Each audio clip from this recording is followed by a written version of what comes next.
Hi, welcome to Dynamic Homeschool. Budgeting is a huge part of what allows me to stay home and homeschool my children. It allows me to go on field trips with them guilt-free. It allows me to take vacations guilt-free. There is one thing that has literally saved my budget, and that would be sinking funds. If you don't know about them, then stay tuned.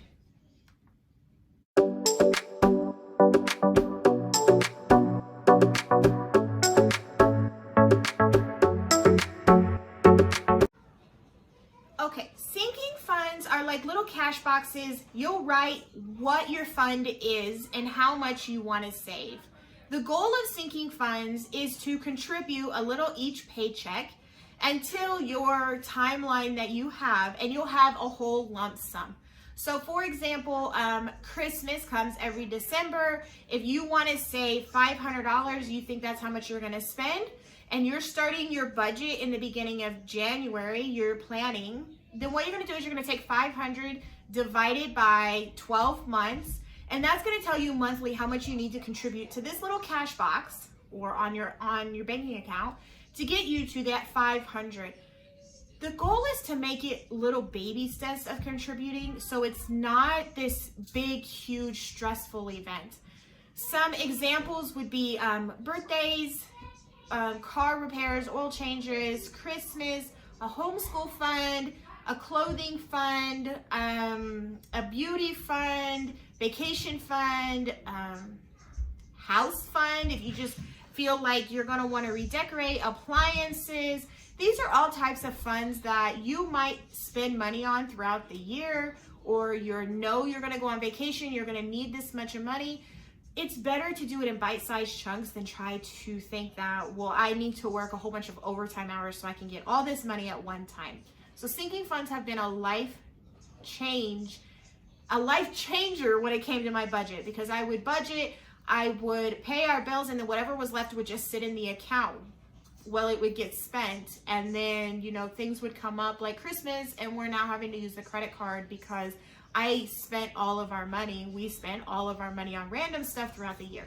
So sinking funds has allowed us to put this money aside and not touch it and use it for specific purposes. It's telling our money what we want it to do instead of working our butts off and using credit cards. So I'm going to turn you around so you can see how you can plan your own sinking funds and hopefully change your entire budget and outlook on life. So stay tuned.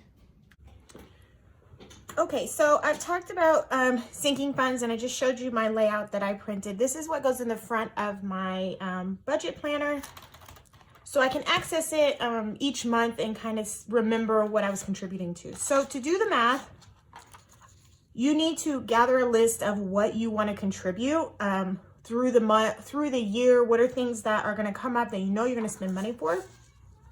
So the first one is always Christmas for us. So I'm going to write Christmas. And then for us, over here, I'll write per person. And this is for my immediate family, for just us.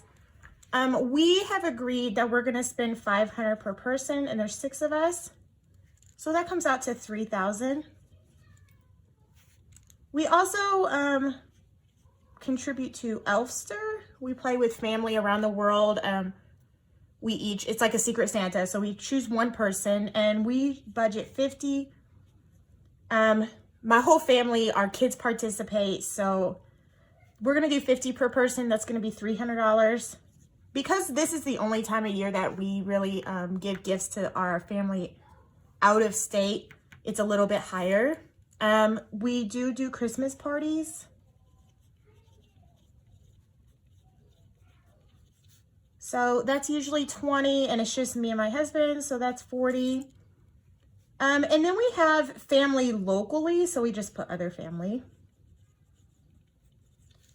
And we budgeted $30, and there's 7 total, so we budget $210. Now what I'll do is I'll write total so I know how much, and it comes out to $3,550 for just Christmas. So I'm going to write $3,550. Because I'm starting this in the beginning of the year, Then, and I want to be done before December 1st. I'm going to do 11 months. So if I do the math, if we take 3,550 divided by 11, it comes out to 322.72. We get paid bi-weekly, so I'm going to divide that by 2. And bi-weekly, I'm supposed to put $161.36. So our next budget is going to be birthdays. And we budget $200 for our kids and us. That includes going out to eat. That includes a fun activity that they choose to do. And that includes presents. So that's $1,200. My husband's birthday is near the end of the year. So we're just going to put 10 months divided by 10, $120 a month. And half that, that's 60. The next one would be oil changes. Now this is one of those funds that we just continue to contribute to because we did buy used cars, so sometimes we'll have repairs that need to be done. So for the oil changes, we've determined, I'm gonna write oil changes.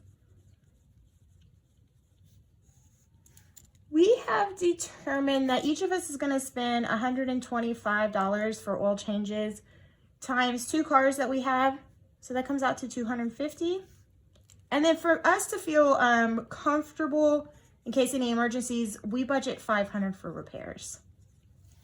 So that comes out to $750. We're doing this through the entire year. I normally want to be done by November and just for in case December, for some odd reason, let's say this budget is just not big enough or something comes up. If I don't have any of these sinking funds to contribute to in December, then we are allowed to spend a little bit more money if we need to for whatever reason, or we can start our next year's budget. So I just like to be done by November if we can. So I'm going to put 11 months. If I take $750 divided by 11, it comes out to $68.18. Divide by 2, and I'm going to get $34.09. Now I'm going to do this all the way down, and then at the very bottom I write total, and then I just add up whatever is in this column and put it here, and that tells me for the year how much I'm saving. It's not necessary. I just do it. Over here it tells me monthly, and then over here I will put per paycheck. These two help me whenever I'm doing my monthly budgeting. I can see if we can even contribute that amount for that month. Say we have registration coming up, so maybe we can't contribute to Christmas that month, or we go on vacation, it's been a little bit more than we should. Then this kind of just tells me real quick without me having to go through and add it all up. Now on the bottom, this is where I put any other ideas. For our family, we have some rotating expenses that we that just kind of keep happening. They're not bills. It's not really a sinking fund. It's just something we continue, we use. So beauty and fitness is something that we contribute to. This pays for the vitamins or the protein powder or whatever. We budgeted $130 for the month. Entertainment is something that we contribute to. It really depends on the month, but $120 is what we budget for. Dining, we try not to eat out a whole lot because it can be very expensive, and when you're considering entertainment's already pretty high, we try not to go out to eat a lot. But for the entire month, we go out maybe 4 times. That's once a week. So we'll budget $200.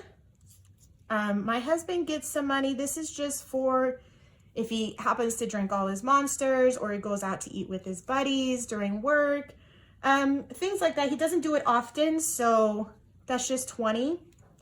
And then I contribute to a random fund for our kids. They're into video games, so this is just something that I just contribute, and I just keep holding on to the money in case there's one day they come up and they ask if they can have a game. I know I already have the money in there.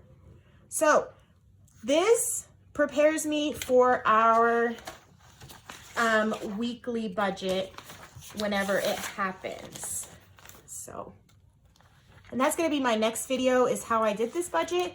But that's this is what this is used for. So I would highly encourage you to do a sinking funds if you have not already. This has saved us so many times, and it's allowed me to purchase things guilt-free and not feel like, well, what if I spend it and we need it next month for something, because I've already budgeted and it's in there.